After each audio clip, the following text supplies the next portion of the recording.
इल्मी दुनिया YouTube channel में हम आपका तहे दिल से खैर मकदम करते हैं। मैट्रिक के ऑब्जेक्टिव प्रश्नों के आंसर की वेबसाइट पर। जी हाँ दोस्तों, ये बड़ी खबर निकल के आ रही है उन अभ्यर्थियों के लिए जिन्होंने 2020 में मैट्रिक का परीक्षा दिया है और वो इंतजार कर रहे हैं कि जो उन्होंने ऑब्जेक्टिव क्वेश्चंस की का आंसर दिया है तो उसका आंसर की अब जारी कर दिया गया वेबसाइट पे कि कौन से आंसर जो आपने लगाया वो सही है कौन सी गलत।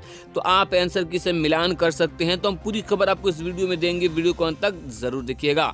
वीडियो को शुरू करने से पहले एक छोटी सी गुजारिश है कि अगर आप हमारे चैनल पे नए हैं तो चैनल को सब्सक्राइब करके दोस्तों के साथ वीडियो को शेयर जरूर कीजिएगा। तो चलिए देखते हैं पूरी खबर क्या है। मैट्रिक की सभी सैद्धांतिक विषयों की परीक्षा में 50% अंकों में के पूछे गए ऑब्जेक्टिव प्रश्नों के आंसर की बिहार विद्यालय परीक्षा समिति की वेबसाइट पर अपलोड किए जा रहे हैं।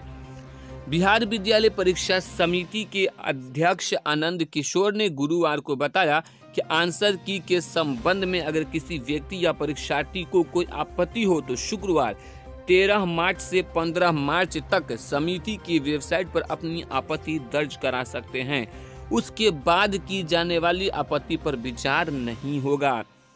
दोस्तों यहाँ पर बात मैं स्पष्ट कर दूं कि अगर आपको लगता है कि आपने इस आंसर सही किया है लेकिन आंसर की में वो गलत दिखाया जा रहा है तो आप चैलेंज कर सकते हैं। बिहार बोर्ड की वेबसाइट पे आप अपनी आपत्ति दर्ज करा सकते हैं कि हमने जो आंसर किया वो सही है, जो आंसर की में दिया वो गलत है। तो उस पर विचार करेगी समिति और उसके बाद आपको नंबर दिया जाएगा।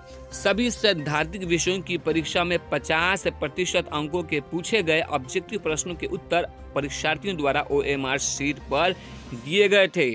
तो दोस्तों अगर आप भी दिए हैं तो फटाफट जाइए बिहार बोर्ड की वेबसाइट पे और वहां से आंसर की डाउनलोड कीजिए और मिलाइए कि आपने कितना ऑब्जेक्टिव क्वेश्चन सही किया है।